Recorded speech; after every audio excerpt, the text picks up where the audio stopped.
गोर लगे छी अपने सबके मिथिला संस्कार पर स्वागत करै छी। तीज के कथा दऽ रहल छी से अपने सब सुनब, सब्सक्राइब करब, लाइक करब, कहऽ के नहीं बिसरब से सुनू। गौरी संग महादेव बैसल छथिन तऽ कहै छथिन, हे महादेव कोनो एहन व्रत के बारे में बताओ अहाँ जे व्रत से सबके कल्याण होय, नारी जात के कल्याण होय, नारी के सुहाग बढ़े, नारी के पुत्र बढ़े, नारी के धन्य बढ़े, नारी के जे छै से बल बढ़े, आयुष बढ़े, बताओ अहाँ। कहलखिन कि हाँ अपने के गोपनीय बात सुना रहल छी। जेना शिखर में सबसे बड़का जे छै हिमालय शिखर छै, पर्वत ऊँच छै, वरण में सबसे बड़का ब्राह्मण छै, वेद में साम वेद छै, जेना नदी में सबसे बड़का गंगा छै, देवता सब में जे सब छथिन तै सब में से एकटा गोपनीय जे व्रत छै से अपने सबके बता रहल छी से सुनू हे प्रिय।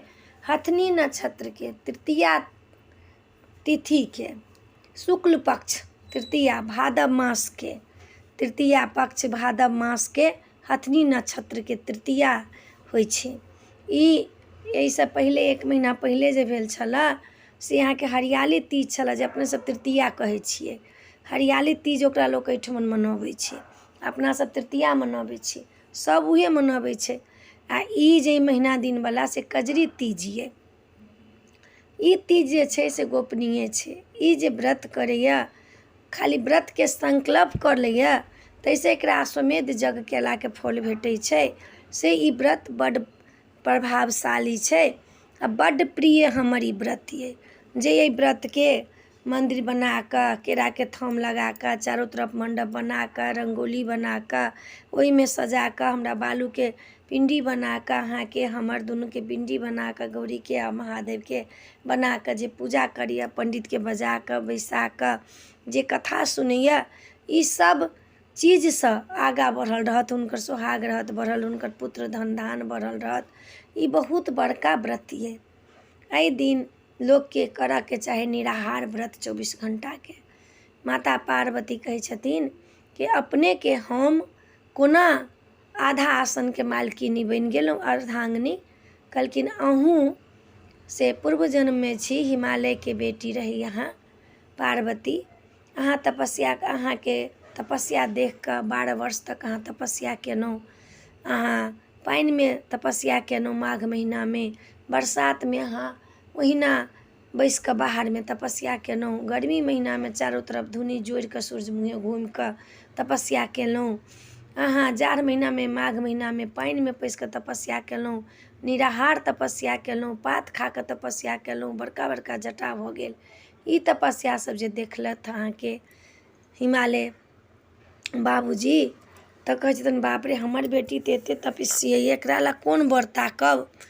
कहलखिन कि जे एकरा ला बर कथी ताकब। तखने नारद जी एलखिन, कहलखिन अहाँ के बेटी के योग बर तऽ एकटा विष्णुए भगवान छथि, विष्णु भगवान से इनका विवाह करा दियो, शंख चक्र पद्म धैने ई एते तपस्वी छथिन, हुनका विष्णु भगवान के बर करा दियो। नारद जी कहलखिन, हिमालय कहलखिन कि जे विष्णु भगवान हमरा कन्या के ग्रहण करथिन। कहलखिन किया नहीं करथिन, माता शक्ति स्वरूपा छथिन, किया नहीं करथिन। कहलखिन ठीक छै, अहाँ जाकऽ विष्णु भगवान के कहि दियौन, हम एम्हर ताबे बात करै छी बेटी से, अहाँ जाकऽ कहि दियौन। अहाँ जे ई बात सुनलहुँ, अपना माता गौरी के सुनबै छथिन महादेव, अहाँ जे ई बात सुनलहुँ जे हमरा विष्णु से विवाह करबैया, हम तऽ 7 जन्म तक महादेव के पति बना लेने छी, हमरा विष्णु से विवाह कोना करब, हम कोना रहब विष्णु के विवाह कऽ कऽ। हुनकर अहाँ गेलहुँ सखी सब ला, धराम से खसि पड़लहुँ, बेहोश भऽ गेलहुँ। सखी सब ताहि दिन के तेहने रहै नीक जे एकटा संगी कोनो विपत में पड़े तऽ सब संगी तैयार भऽ जाए। आब ओहन दोस्त नहीं छै, आब ओहन संगी नहीं छै।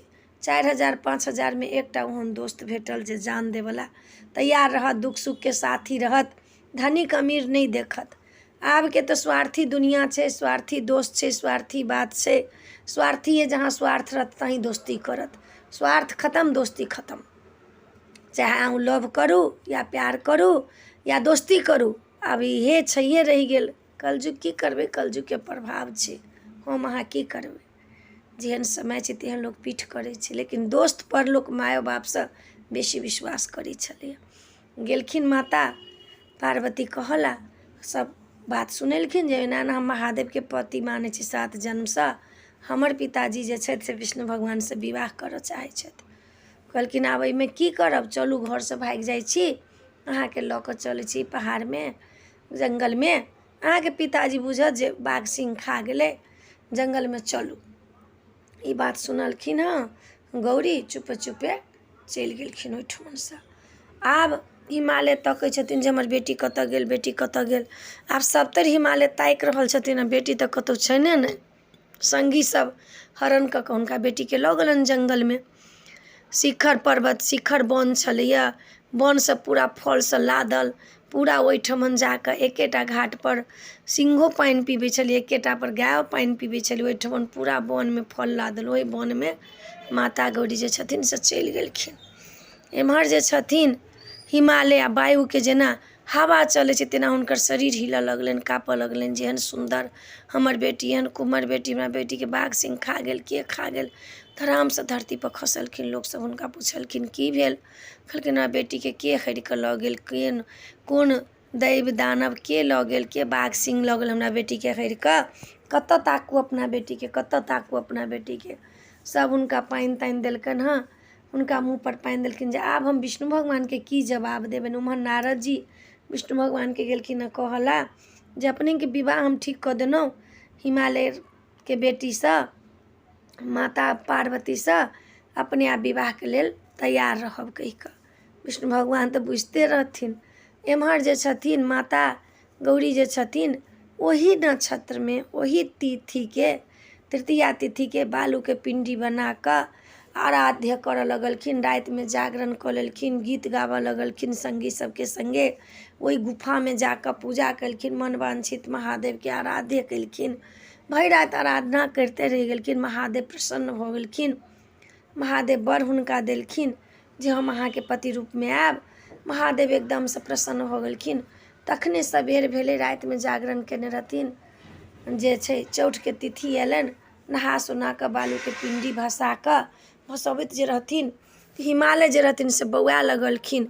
देखलखिन अपना बेटीके जीविते, पटसँ दौड़लखिन आ गला लगा लेलखिन। कहलखिन बौआ अहाँ एना, अहाँ किया भागि गेलहुँ। कहलखिन अहाँ हमरा महादेवके पति मानै छी, अहाँ हमरा की केलहुँ हँ से विष्णुसँ विवाह करबऽ चाहली हँ, ताहि दुआरे हम चलि गेलहुँ हँ। महादेव हमरा वर दऽ देलथि, आब हम महादेवेके सब विवाह हैत। कहलखिन इहे बात छलऽ, कोनो बात नहीं, अहाँ जिनके मानब तिनके, हे सुकुमारी, हे राज दुलारी, हे चलू घर चलू। बेटीके लऽ कऽ घर एलखिन हँ। ताहि दिनसँ एहि व्रतके नाम तीजसँ हरतालिका व्रत भऽ गेल। हरतालिका व्रत भऽ गेल। कहलखिन हे प्रिय, अहाँ जे छै से अहाँ ई व्रत कऽ लेलहुँ, पूर्वसँ अहाँ जागरण कऽ लेलहुँ, गीतनाद गेलहुँ, अहाँ ब्राह्मणके दान देलहुँ, ब्राह्मण भोजन करेलहुँ, अहाँके प्रसन्न बहुत भेलहुँ, अहाँके वर देलहुँ जे हम अहीसँ विवाह करब, अहाँके पति बनब। एकर बाद एहि दिनमे ई स्त्रांगन सबके लेल इहे गुप्तनीय व्रत अइ। जे ई व्रत करथिन हुनका सब दिन सुहागमे रहतनि, हुनका जे छनि से धन धान रहतनि, हुनकर यश रहतनि, कृति रहतनि, सब रहतनि। हिमालय लाबि कऽ घरमे फेर महादेवसँ हुनकर विवाह भेलनि माता पार्वतीके। तखन जाकऽ आधा आसनके ओ से मालकिन बनलखिन हँ। तीजके दिन लोक कहै छै निराहार व्रत करला, 24 घंटा रातिमे जागरण करऽके लेल, रातिमे गीतनाद करऽके लेल, नव साड़ी पहिरऽके लेल, भोला बाबाके पिण्डी बनाकऽ पूजा करऽके लेल, गौरी माताके पिण्डी बनाकऽ बालूके पूजा करऽके लेल, हुनकर श्रृंगारके सामान चढ़ाबऽके लेल, हुनका धोती जनेऊ प्रसाद सब पकवान सब, सामाके सतुआ चढ़ाबऽके लेल, हुनका केराके थमके मण्डप बनाकऽ पूजा करू। ओहिमे जतेक भव्यसँ पूजा करब ततेक नीक हैत। एहि दिनमे जे भात खाइए से कीड़ामे जन्म लैए, जे दूध पीबैए बिल्लीमे जन्म लैए, जे जन्म लैए। एहि दिनमे पूजा कऽ कऽ, पाठ कऽ कऽ, भोरमे नहा कऽ, विसर्जन कऽ कऽ, ब्राह्मणके दान दऽ कऽ, ब्राह्मणके खुआ कऽ, जतेक दान पुण्य केने रहब से सब ब्राह्मणके देब, कथा सुनब। तऽ ई तीजके कथा छलऽ। अपने सबके नीक लागत, चैनल सब्सक्राइब करब, लाइक करब, कहऽके नहि बिसरब। जय मिथिला, जय माता जी।